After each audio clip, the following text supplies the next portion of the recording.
এই যে আমি আজকে থেকে জয়েন করলাম আবার, কিন্তু আমাদের সিন কিভাবে হবে সেটা আমার কাছে ধোঁয়াশা। ছেড়ে দিয়েছিলাম আরকি বীতশ্রদ্ধ হয়ে আরকি। আহ সেই প্রজেক্টে জয়েন করা শুধুমাত্র আমার দর্শকের এবং টেকনিশিয়ানের কথা একটা ভাঙা কাঁচ সেটাকে জোড়া লাগানো হাজারো চেষ্টা করলে ও জানি না কতদূর জোড়া লাগবে। আমি কোনো কন্ট্রোভার্সিতে যেতে চাইছি না।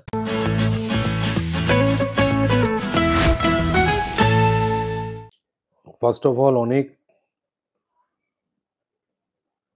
আ টালমাটাল অবস্থার মধ্যে থেকে তো আপনারাও যাচ্ছেন, আমিও যাচ্ছি এবং আমার সমস্ত দর্শক যাচ্ছে, চ্যানেল যাচ্ছে, প্রোডাকশন হাউস যাচ্ছে। সে তো কাজের কথা। কিন্তু ঘটনাটা হচ্ছে তার মধ্যেখান থেকে আজকে ছেড়ে দিয়েছিলাম আরকি বীতশ্রদ্ধ হয়ে আরকি। আহ সেই প্রজেক্টে জয়েন করা শুধুমাত্র আমার দর্শকের এবং টেকনিশিয়ানের কথা ভেবে। আহ আপনাদের অসংখ্য ধন্যবাদ। আমার পাশে সবসময় থাকার জন্য, আমাকে সঠিক পথ দেখানোর জন্য, আমাকে সঠিক রাস্তা চেনানোর জন্য এবং যেটা বলল অভিরূপ যে কখনো কোনো মানুষের খারাপ লাগে। তবে অভিরূপ একটা কথা বলি, আ আবেগকে আমি বলব নিশ্চয়ই যে আবেগকে কন্ট্রোল করা উচিত। মাঝে আবেগ কন্ট্রোল হয় না মানুষের, সেটাও জানি। কিন্তু শালীনতা বজায় রেখে বলা উচিত। নেগেটিভ চরিত্র করলে সে তো পাঠ করছে, তাকে না বলাই উচিত। কিন্তু তার বাইরেও অনেক ঘটনা ঘটে যেগুলো তাদের কানে যায় অভিরূপ। তাই জন্যই হয়তো তারা রিঅ্যাক্ট করে এবং আমি অবাক হয়ে ভাবি যে তারা সবটাই জানতে পারছে, দেখতে পাচ্ছে।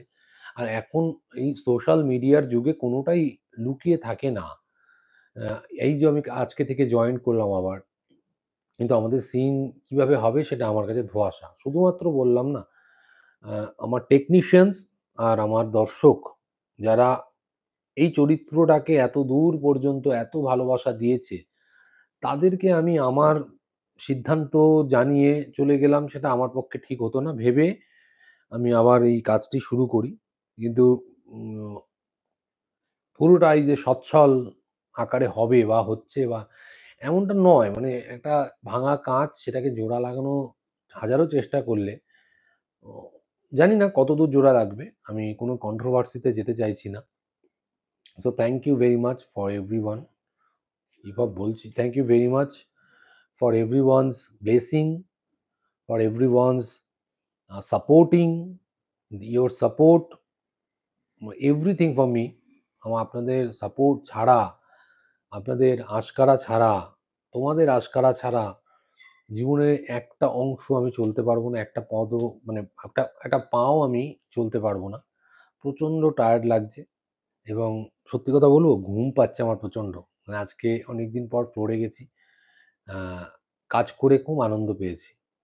খুব আনন্দ পেয়েছি এবং এই যে ক্লান্তিটা, এইটা এইটার যে কি আনন্দ সেটা আমরা যারা পরিশ্রম করি তারা জানি। এই ক্লান্তিটা আমরা প্রত্যেকদিন চাই। ভালো লাগে। আ আবারও বলছি, এত দামি গিফট পাঠাবেন না। বই ঠিক আছে। চিঠি সবসময়ের জন্য ঠিক আছে। পড়তে ভালো লাগে।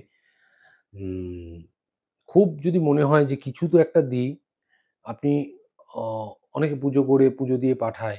সেটা অনেক সময় প্রসাদ কি হয় ভেতরে নষ্ট হয়ে যায়। তাও আমি এই লাস্ট কিছুদিন আগে ত্রিপুরেশ্বরী মন্দির থেকে একজন প্রসাদ পাঠিয়েছিলেন। আমি পড়েও ছিলাম মনে হয় এটা।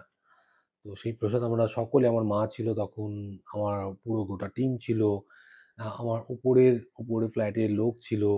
বাকি আমার সঙ্গী সাথীরা ছিল। প্রত্যেকে ভাগযোগ করে খেয়েছি। আমার এক স্যার ছিল, এসছিলেন, তাকেও ভাগযোগ করে মানে তাকেও দিয়েছি আরকি।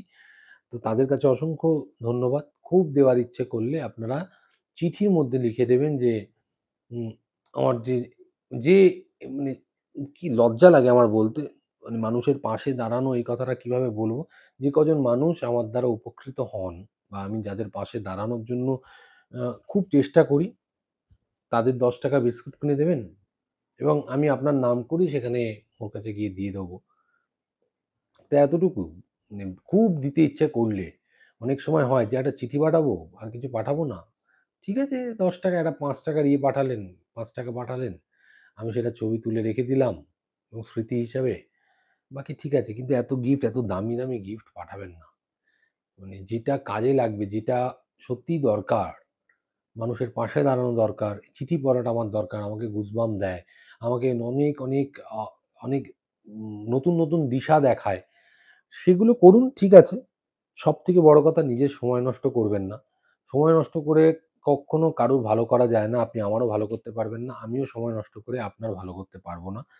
নিজের বাবা-মাকে সম্মান করবেন, পরিবারকে সম্মান করবেন, কাজের জায়গায় প্রত্যেকটা মানুষকে সম্মান করবেন। মানে যে মানুষটা আমাদের হাতে চা তুলে দেয়, দিনের শেষে সে যদি চাটা না তুলে দিত, যে সময় আমাদের কাজের প্রচণ্ড চাপ থাকে, সেই সময় যদি আমরা জোরে হাঁক দিই, আ সেই চা দেওয়ার জন্য আরকি, সে যদি সঠিক সময়ে চাটা না দিত বা না দেয়, তাহলে কিন্তু আমরা ওই এনার্জিটা কখনোই পাবো না। যে এনার্জিটা আমাদের ভালো কাজকে আরো সমৃদ্ধশালী করবে।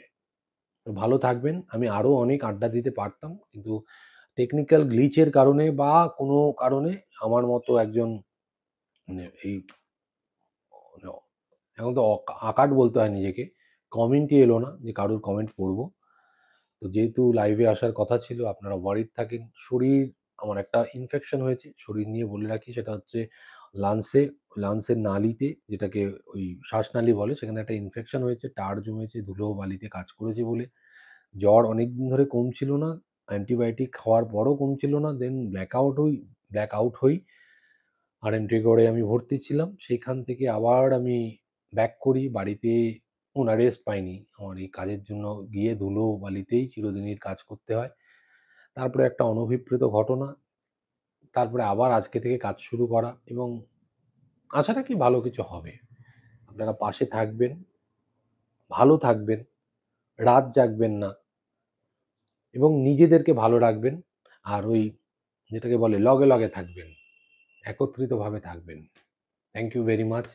কমেন্ট না পড়ার জন্য আমি অসংখ্য, অসংখ্য, অসংখ্য মানে বার ক্ষমা চাইতে চাইছি আপনাদের কাছে। এটা আমার গোয়ার্তুমিও নয়, আমার বোকামিও নয়, আমার আমার দোষ নয়। বিশ্বাস করুন, আমার আমার কিছু করণীয় নেই। আমি চেষ্টা করলাম। যাই হোক, কপাল, কপাল। Thank you very much. আপনাদের আরো ভালো, ভালো করে আমি কাজ উপহার দিতে পারি, তার জন্য আমাকে আশীর্বাদ করবেন। বড়দের কাছে অনেক, অনেক, অনেক ঘুম পেয়েছে। বড়দের কাছে অনেক, অনেক প্রণাম জানাই। আশীর্বাদ করবেন। ছোটদেরকে আমার অনেক স্নেহ ভালোবাসা এবং সমবয়স্কদের টাইট হাগ।